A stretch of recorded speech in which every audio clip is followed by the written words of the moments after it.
Hey everyone, my name is Molly Westall. I'm going to be talking to you about my edTPA project.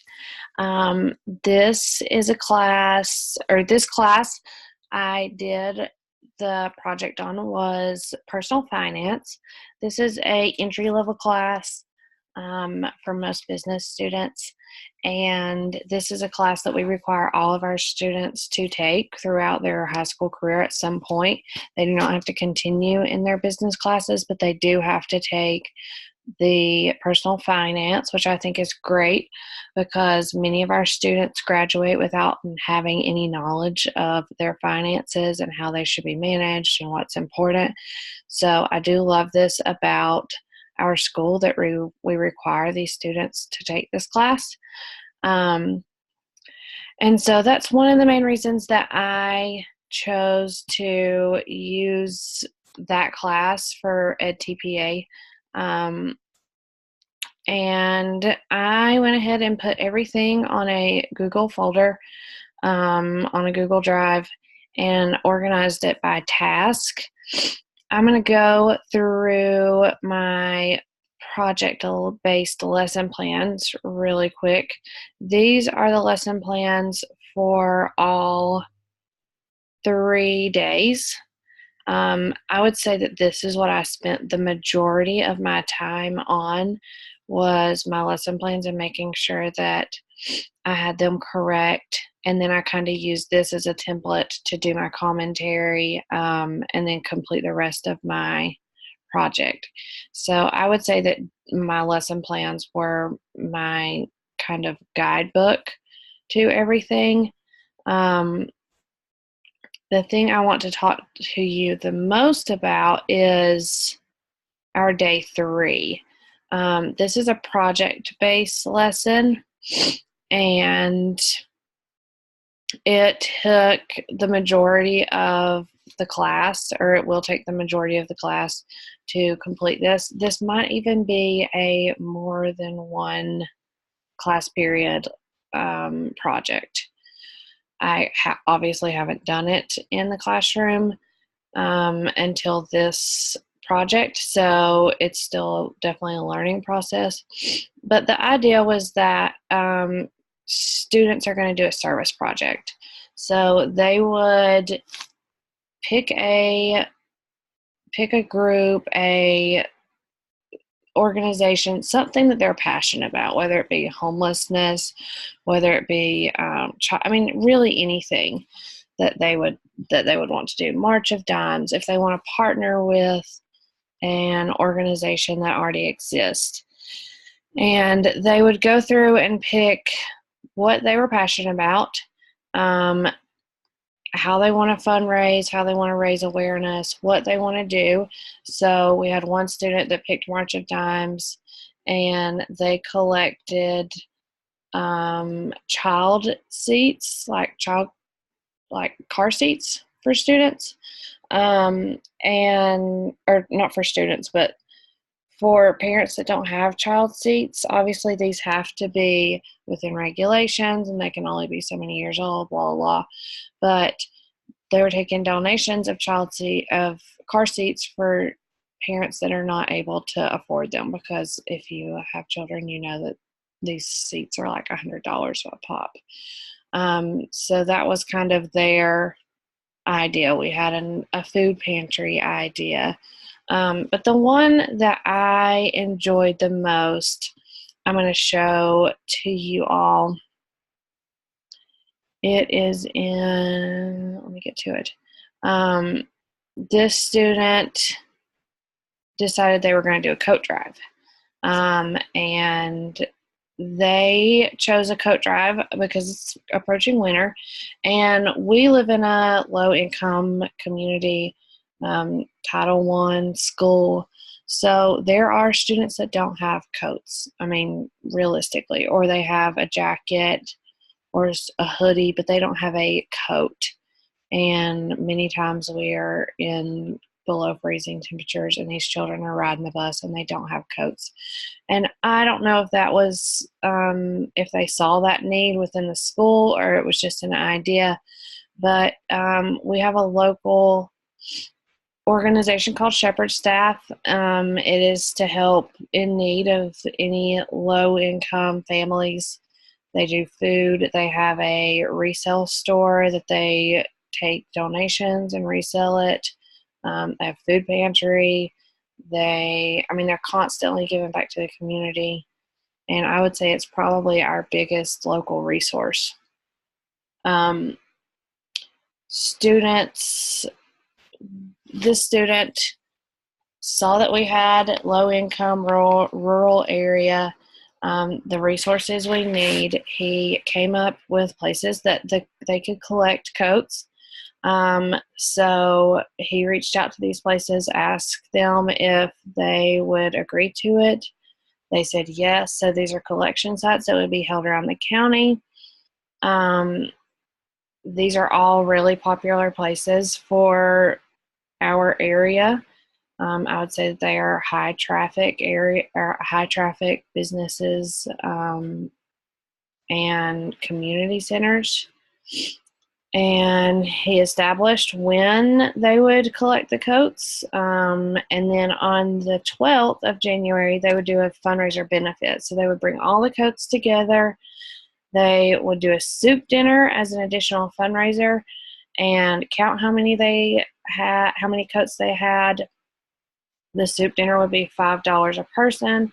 All the net gains would go to Shepherd Staff. This would kind of be like a celebration dinner. He would invite people that have helped contribute to the project and kind of just have like a big celebration of what they've done and the money they've raised, and then also raise some more money with soup. All the food would be donated, so they wouldn't have many cost. There would still be some cost. He said food would be around $50. Paper products would be $45. Advertisement around $20. And the money that he was looking for, he had wanted to ask the Kiwanis Club. The Kiwanis Club organizes missions for kids, aiding in hunger and poverty. So this definitely relates to the fundraiser, and he felt like members of the community would help from the Kiwanis Club. I also agree. I think the Kiwanis Club is very supportive of our schools and our students. And the project directly correlated with the organization. So he was going to take this idea to the Kiwanis Club, present it to them, ask them for the funds that they could help with the money that he needed to do the soup dinner, and planned on getting the money and making it a reality. And I thought this was great. I think it's great that our students are looking to get into the community, to make their voice. This is great for them later because it's a great networking. If they see them in high school doing these things, then they're going to be apt to support them later if they plan on coming back home and the people that were in the Kiwanis Club are hiring at their businesses. They're going to know this child and they're going to say, hey, we really liked them. They were great in high school. We want to hire them. So I think this is great. This also links up with the student organizations around school. So FBLA, FCC, any of those organizations, they could take this and kind of run with it. So if they wanted to make it a student organization fundraiser and the whole FBLA work together and do this service project, it's a great idea.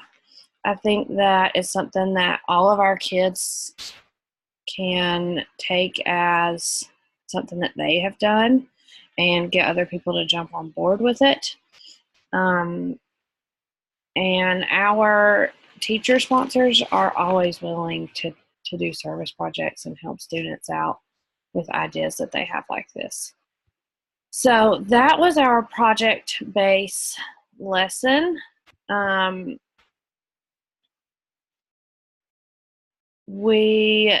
I felt that it was great for students to kind of think about those kinds of things.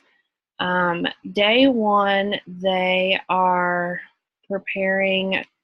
So the 3 days are spending plans. And so the project-based lesson ends the spending plan unit. And they start with a budget buster game. And it's kind of a way for them to pique their interest in budgets. You ask them 20 of these questions or 10 of these questions, and they have money, fake money in their hand. And if they can answer that they do these things or they have done these things, they get to keep a bill. If the answer is no, then they have to throw away one of their dollar bills. And so this was really good with my students. They enjoyed it. It was a competition, so they wanted to see who got the most money. I keep little baby Tootsie Roll suckers, and so when they are doing well and they're contributing to the conversation or they win the game, they get a Tootsie Pop, and they love that.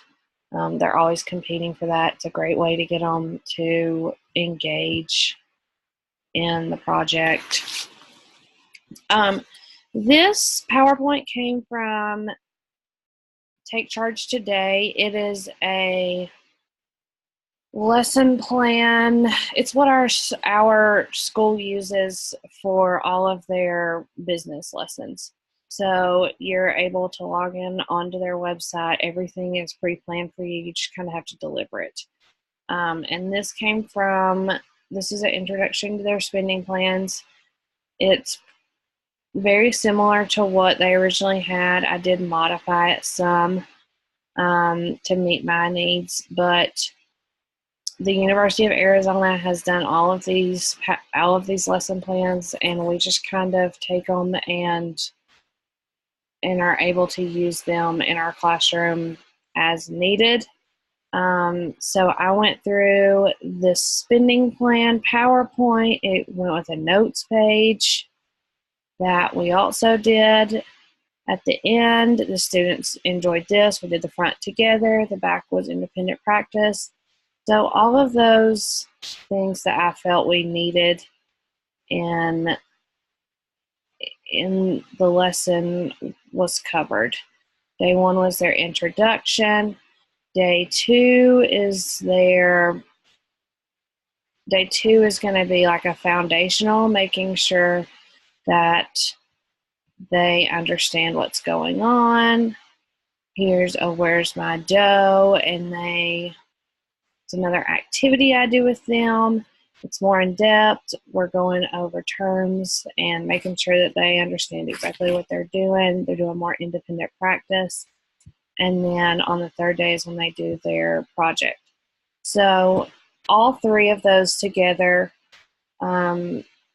honestly, probably could be stretched out to a 5-day lesson, but it gives them a really solid foundation on their spending plans and why it's important and why we need to make sure that we're getting these students the information that they need, so that when they go out into the world, they can take care of themselves and make a budget and stick to it and understand why they have a spending plan and how much they can allocate towards their certain needs. And they really understood this. They understood that it's important for them to make these decisions now so that when they decide they want to build a house or they want to buy a car, they'll have money for it.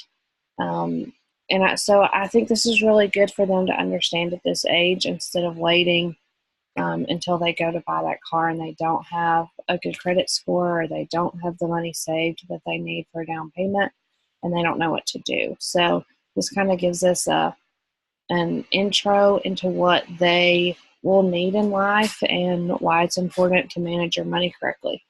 I really enjoyed this project. I felt like it prepared me as a teacher to pay more attention to the details. And I think my students enjoyed it, and I am excited with the product that I came up with. Thank you guys very much, and I appreciate your support and listening to me.